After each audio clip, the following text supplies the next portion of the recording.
So tell me the Product Hunt story. I think my understanding is to start out as sort of a side hustle. What was the point when you realized, shit, I'm onto something and this could be huge and I'm just going to roll with it? Yeah, so this was late 2013. I was transitioning out of Playhaven. I'd been there for a while and wanted to do something different. And the idea was really simple. It was just me and my friends are always sharing new products. We find new apps, new sites, and we were doing so in like messaging apps and on Twitter and so on. But there was no single place for like me and even the startup community at large to have a list of here's what's new and cool today.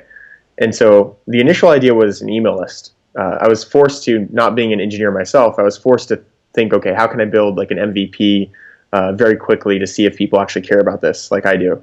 Hmm. So started off as an email list, published it out, and got several hundred subscribers in the first like week or so.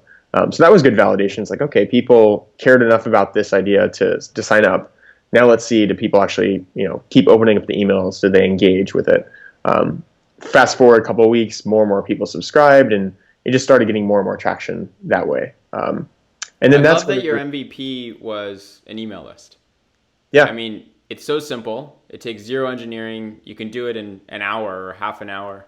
hmm Um, I feel like today it's better, but I've been in the tech game for 15 years and people would work for a year, myself included. I made this mistake building an MVP, and that's not an MVP. An MVP, yeah. what is it? You should be embarrassed about it. It should be barely functional, but should be enough to validate the idea, right? Yeah, and I love email as a medium. In fact, 6 months before that, I wrote this blog post called "Email for Startups," just because I was writing a bunch and I was just sharing basically observations and things I've learned. And I wrote this post called "Email for Startups," just highlighting various products and startups that started off as an email. Like AngelList is one of them. Sunrise, the calendar app, that was first an email in the very beginning. Mm.